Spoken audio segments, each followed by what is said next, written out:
შენ რო ხარ მსახიობი, ძალიან ნიჭიერი და არ აქვს საშუალება რომ ითამაშო ისეთი ღრმა როლი და უცბად შენ მოგცემენ ღრმა როლს. თან ხედავ რომ ესთეტურად არის ძალიან საინტერესოდ გადაღებული. არავის არ გავს ეს ყველაფერი ისტორიაში შედის, რატო არ წამოხდა? ძალიან კარგი ხარ. ლიკა, შენ თავიდანვე მედუზა გორგონა ნუ ხარ. ამ სტუნებას თანამედროვე ქართული კინემატოგრაფის სამსახიობო ხუთეულმა კიდევ ერთხელ ვერ გაუძლო და კიდევ ერთხელ დათანხმდა ახალგაზრდა რეჟისორის მორიგ პროვოკაციას. ზია, მომზადე.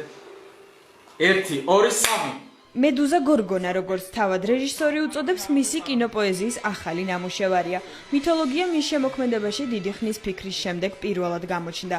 რეჟისორი იდეის გაჩენიდან მალევე მიხვდა, რომ საბედისწერო ქალის სახის შესაქმნელად ერთი ქალბატონი არ ეყოფოდა. მის უცვლელ მუზებს ლიკა ქავჯარაძეს, მარინა კახიანს, ნინელი ჭანკვეტაძეს და ზია მაღლაკელიძეს საქართველოში დასასვენებლად ჩამოსული ნუცე შანშიაშვილით შეუერთდა. ძალიან კარგი ხედვა აქვს, შეუძლია აღმოაჩინოს რაღაც ახალი რა არის რეჟისორი ტალანტი არის აღმოაჩინოს ახალი ხედვით რაღაც ახალი ნიუანსები, ახალი ფაქტურები, ახალი კადრები, ახალი ემოციები და გადმოსცეს ეს ხალხისთვის.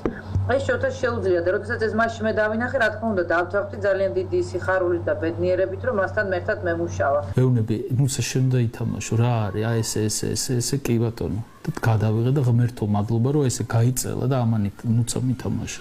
მედუზა გორგონა ნუცა შანშიაშვილისთვის შოთიკო კალანდაძის შემოქმედებაში პირველი ნაბიჯები არ არის, თუმცა პირველად მოუწია თამაში დედასთან, ზია მაღლაკელიძესთან ერთად.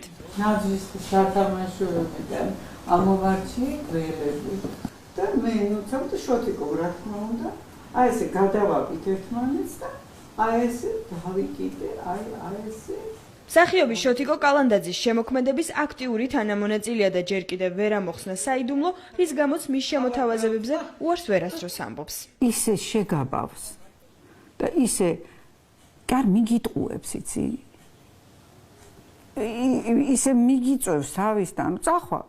მე ხო გითხარით რომ მე არ მინდოდა ხოლმე, არ მივდიოდი ხოლმე და მე ისე დამაინტერესა უკვე, ისე დამაინტერესა რომ ეხლა აღარა მაქვს პრობლემა. მაპატიეთ, მაგრამ ჩვენ ვაკეთებთ ისტორიულ საქმეს, ჩვენ ისეთ თემებს ვეხებით საქართველოში, რომელიც არ ეხებიან ჯერ. დიდი ხანია ქართულ კინოში ესეთი ბომბები ერთად ვერ შეკრებილა.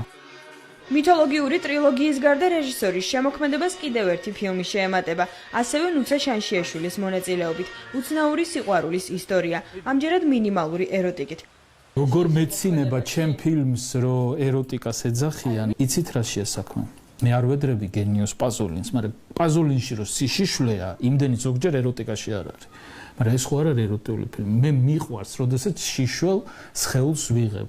პრინციპში მე მას ყოველთვის ну არ ვეწინააღმდეგი მომენტში, როდესაც მეუბნება რომ მოდი აქ რაღაც ისეთი გაშლების მომენტი იყოს, ან რაღაცა კოცნის მოფერების, იმიტომ რომ ვიცი რომ არ გადაიღებს ისე რომ მე ეს იყოს რაღაც უხამსი და უშნო. ორივე ფილმზე მუშაობა უკვე დაასრულა, პრემიერამდე და მომავალ ცხელშეფასებებამდე ხანგრძლივ სამონტაჟო პერიოდს ხედავს. ამჯერად შოთიკო კალანდაძე საქართველოს საზღვრების გადალახვას გეგმავს, სად ჯერ არ იცის, თუმცა არავითარ შემთხვევაში საფესტივალო გზებით. ვაიმე. ის თუ შეეშალოთ, რომ ჩარლი ჩაპლინი არაფრად არ ჩააგდეს და 90 წლის ასაკში მისცეს ბოლო ისა, რა ფესტივალი მაინც ობიექტურია.